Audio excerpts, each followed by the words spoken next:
దేవునికి స్తోత్రం. నేటి దినాన మన అరుణోదయపు దేవుని వాక్యము 1 రాజుల గ్రంథము 9వ అధ్యాయము 3వ వచనము.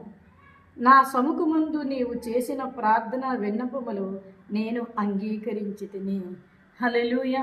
ప్రియమైన దేవుని బిడ్డ, దేవుని సన్నిధిలో నువ్వు ప్రార్థిస్తున్నావా?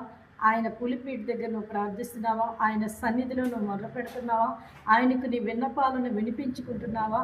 అయితే ఆయన అంటున్నాడు, నీ ప్రార్థన నేను అంగీకరించింది. ఆయన నీ ప్రార్థన అంగీకరించానని నీకు జవాబిస్తున్నారు.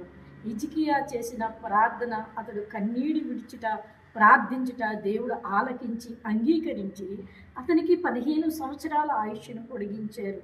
అలాగే దేవుడు నీవే విషయంలోనైతే మనవి చేసుకుంటున్నావో నీ ప్రార్థన ఈ దినాన ఆయన ఆలకించి అంగీకరించి నీకు ఏదైతే అవసరమైందో, దేనికైతే నువ్వు మొర్ర పెట్టుకుంటున్నావో ఆ మొర్ర అంతా కూడా ఆయన విని త్వరలోనే ఆయన నీకు తన కార్యాన్ని జరిగించబోతున్నారు.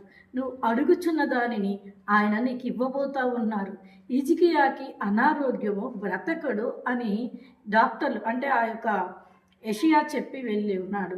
కనుక హిజ్కియాకి ఆరోగ్యం కావాలి, ఆయుష్ కావాలి. దేవుడు అతని ప్రార్థన ఆలకించి ఆరోగ్యము, ఆయుష్ను ఇచ్చారు. ఈ దినాన నీ మనవులు ఆయన ఆలకించి నీకు ఏది అవసరమో, దేని గురించి అయితే నువ్వు మొర పెడుతున్నావో ఆ మొర ఆయన విని అంగీకరించి ఉన్నారు. కనుక నీకు అది త్వరలోనే దేవుడు దయచేయబోతున్నాడు. నమ్ము దేవుని బిడ్డ, ఇది దేవుని వాక్యము. దేవుడు నీతో సెలవిస్తూ ఉన్నాడు. కనుక నువ్వు దేవుని వైపు చూసి అరుణోదయాన లేచిన వెంటనే ప్రార్థన చేసుకొని ఈ వాక్యాన్ని పట్టుకొని నీ జీవితాన్ని ప్రారంభించు.